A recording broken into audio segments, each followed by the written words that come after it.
Assalamualaikum warahmatullahi wabarakatuh. Dalam video kali ini, kita akan mengisahkan tentang pertama kali ditemukannya biji kopi. Berawal dari kisah pengembaraan seorang muslim yang selalu tidak terlepas dari kopi, kemanapun orang muslim menyebarkan agamanya, kopi selalu dibawa. Namun sekarang, kopi bukan hanya minuman para wali atau mualim saja. Minuman khas ini sudah dinikmati semua orang dari berbagai agama dan lapisan. Tak heran jika pada tanggal 1 Oktober di seluruh dunia merayakan Hari Kopi Sedunia. Kopi merupakan salah satu komoditas di dunia yang dibudidayakan lebih dari 50 negara di dunia. Lalu, siapa sebenarnya penemu kopi ini? Penemu kopi adalah Habib Abdurrahman bin Muhammad bin Abdurrahman bin Muhammad Al-Husaini Al-Hadrami dari Marga Al-Aidrus, hidup pada masa 1070 Hijriyah sampai 1113 Hijriyah. Dalam kitabnya, Linasus Sofwah bi Anfasil Qawah, mengatakan, biji kopi baru ditemukan akhir abad ke-8 Hijriyah di Yaman oleh Imam Abul Hasan Ali Asy-Syazili bin Umar bin Ibrahim bin Abi Hudaimah Muhammad bin Abdullah bin Al-Faqih Muhammad di Sain. Nasabnya bersambung hingga kepada sahabat bernama Khalid bin Asad bin Abil Ish bin Umayyah Al-Akbar bin Abdis Syams bin Abdi Manaf bin Kusyai.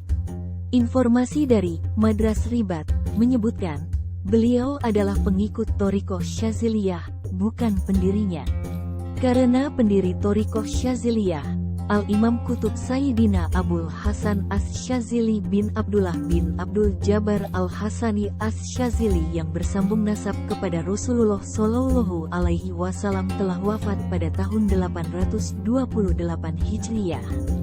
Dalam penemuan biji kopi, Imam Abul Hasan Asy-Syazili mendahului Imam Abu Bakar Al-Alaidrus. Sehingga Imam Abul Hasan adalah penemu biji kopi. Sedangkan Imam Abu Bakar Al-Alaidrus adalah penyebar kopi di berbagai tempat. Beliau menggubah syair mengenai kopi sebagai berikut, "Wahai orang-orang yang asyik dalam cinta sejati dengannya, kopi membantuku mengusir kantuk. Dengan pertolongan Allah Ta'ala, kopi menggiatkanku taat beribadah kepadanya dikala orang-orang sedang terlelap." Qawah, kopi, kof, adalah qut, makanan, ha, adalah huda, petunjuk, wawu, adalah wud, cinta, dan hak, adalah hiyam, pengusir kantuk. Janganlah kau mencelaku karena aku minum kopi, sebab kopi adalah minuman para junjungan yang tertinggi. Biji kopi berasal dari tanah Arab dan kata kopi sendiri berasal dari bahasa Arab, qawah, yang berarti kekuatan. Karena pada awalnya kopi digunakan sebagai makanan berenergi tinggi, kata qawah kemudian menjadi populer di Eropa sebagai kahveh, yang berasal dari bahasa Turki dan kemudian berubah lagi menjadi kopi dalam bahasa Belanda. Penggunaan kata kopi inilah yang diserap ke dalam bahasa Indonesia hingga menjadi kata kopi yang kita kenal saat ini. Kisah penemuan kopi Syekh Ali bin Umar Asy-Syazili Al-Yamani di Indonesia dikenal sebagai Syekh Abul Hasan Asy-Syazili. Kisah penemuan kopi pertama kali berawal dari perjalanan beliau. Dikisahkan, ketika beliau dalam perjalanan untuk uzlah dan khalwat atau mengasingkan diri dari segala hiruk-pikuk dunia, beliau terus berjalan sepanjang hari. Saat malam hari datang, beliau tiba di suatu daerah yang memiliki pepohonan lebat. Tempat itu juga dipenuhi dengan binatang liar dan buas. Maka Imam Asy-Syazili memutuskan untuk memanjat suatu pohon yang tinggi untuk menghindari serangan binatang buas. Ketika sampai di atas, beliau menemukan pohon dipenuhi dengan buah-buahan yang berupa biji-bijian kecil. Lalu beliau memetiknya dan memakannya. Anehnya, setelah itu beliau tidak merasakan kantuk sama sekali sepanjang malam. Saat pagi menjelang, beliau mengambil kembali beberapa dari biji-biji tersebut untuk dimakan dalam perjalanannya, dengan tujuan menghilangkan rasa kantuk. Ketika biji-biji itu mulai kering, beliau tidak langsung memakannya, melainkan memanggangnya terlebih dahulu di atas api, kemudian menyeduhnya dengan air dan meminum air seduhan tersebut.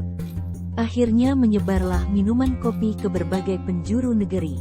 Setelah sekian lama minuman kopi dikenal di bumi Arab, terjadi perbedaan pendapat di antara para ulama mengenai hukumnya. Beberapa ulama berpendapat tentang kekaroman kopi dan sebagian mereka menghalalkannya. Perbedaan ini terus berlanjut hingga terjadi perdebatan serius antar ulama dan fitnah pun beredar di negeri Syam. Lantas hal itu dihentikan oleh Syekh Abdul Ghani An-Nabulsi dengan berfatwa akan kehalalannya, lalu beliau bersyair dengan 2 bait syair. Biji kopi itu halal, sungguh mereka para pelarang telah melarangnya. Bagaimana bisa mereka menyatakan hal itu haram, sedangkan aku meminumnya? Akhirnya pendapat Syekh Abdul Ghani itu dikuatkan oleh seorang ulama yang bermimpi bertemu baginda Rasulullah.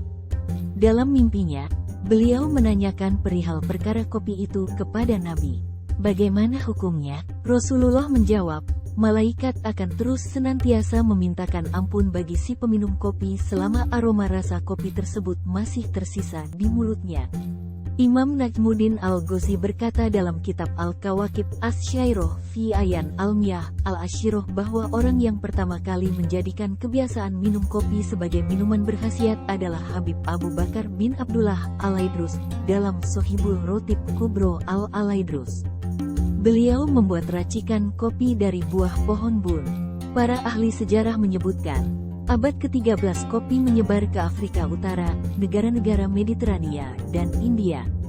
Pada abad 14 dan 15, budaya minum kopi menyebar di Turki, Mesir, Syria, Persia.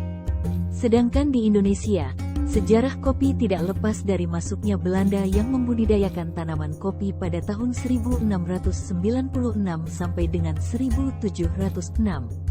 Allahu a'lam bishawab. Demikian sejarah penemuan biji kopi dalam video ini. Semoga bermanfaat untuk kita semua. Wassalamualaikum warahmatullahi wabarakatuh.